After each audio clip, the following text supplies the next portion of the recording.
Assalamualaikum warahmatullahi wabarakatuh. My name is AgusSuhandal, and in this opportunity, I would like to tell you guys about word and sentence stress, and also the intonation.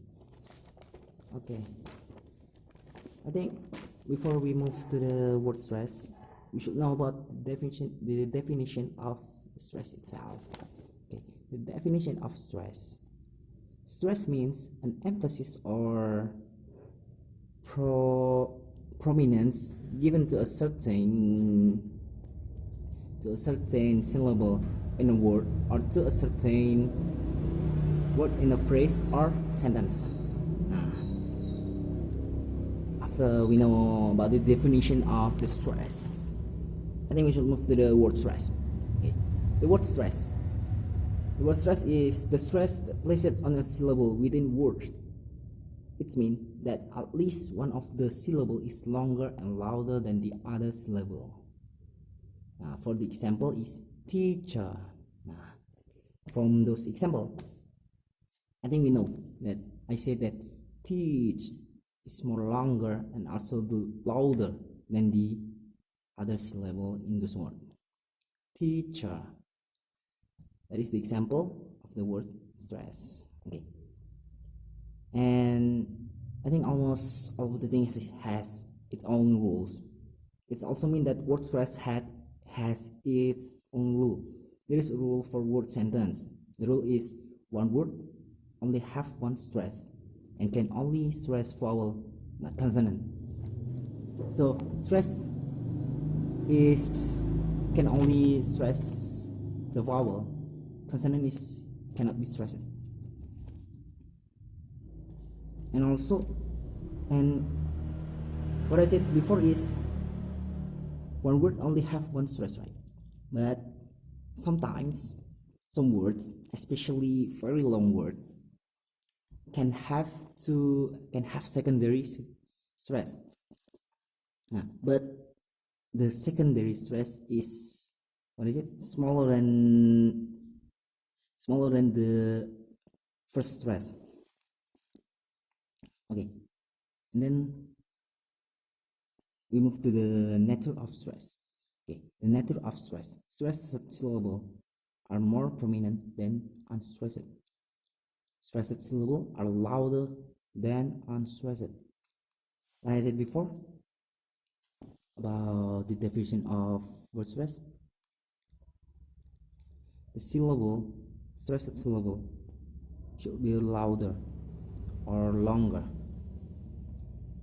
than the unstressed, because stressed it means like rising, right? Okay, then the next stressed syllable is longer than the other. Okay, like I said before, it's same. And then the syllable will tend to be more prominent if it contains vowels. Okay, let's move to the next. In order to decide on stress placement, it is necessary to make use of some or all of the following information. The information is this: the word is morphological simple or complex,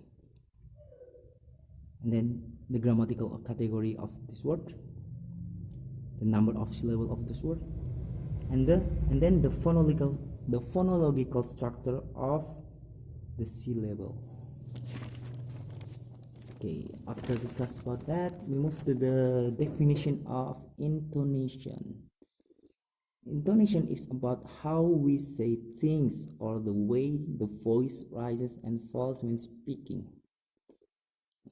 It has four kinds.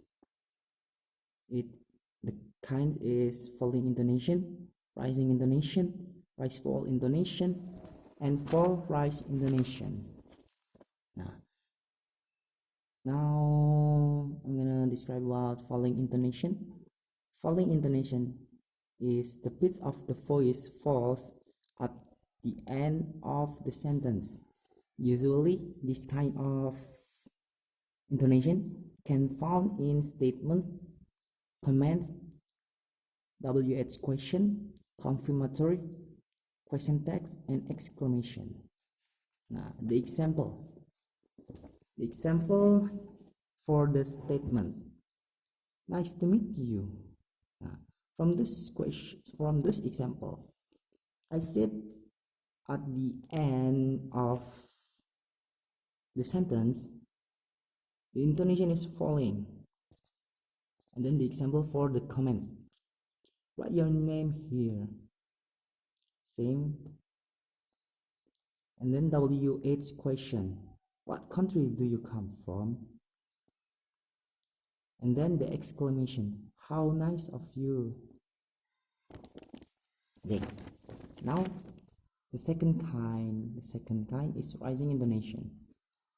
The pitch of the voice from this rising intonation is rising at the end of the sentence.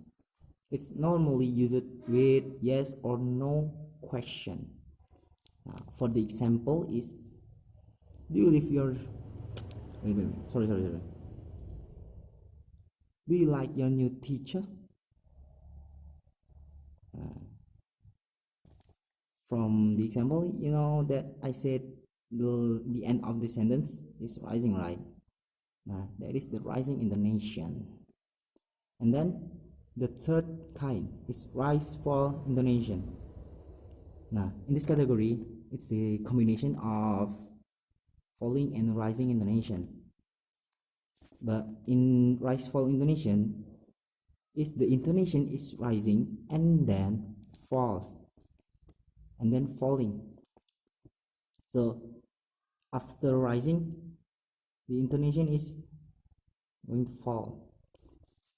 We use this intonation usually for choices, unfinished thought, conditional sentence. For the example, the choices. Are you having soup or salad?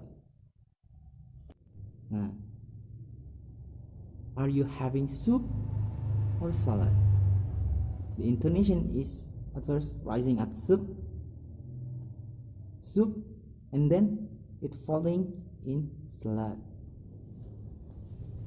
Now unfinished talk. Do you like my new handbag? Well, the leather is nice, but I don't like it. And then the conditional sentence. The example is, only she insists, I'm not going to go. The intonation is rising at only she insists, and then falling at I'm not going to go. That is the falling intonation. Okay. Then let's move to the last kind of intonation. That is fall rise intonation. This kind of intonation is where the voice, when the voice were falling at first, then it's rising, and this intonation usually within one word. So it means the intonation is only on one word. Now, the main function of this intonation is to show that the speaker isn't certain of the answer they are going to a question. For the example, so you'd be willing to confirm that, well, I suppose so.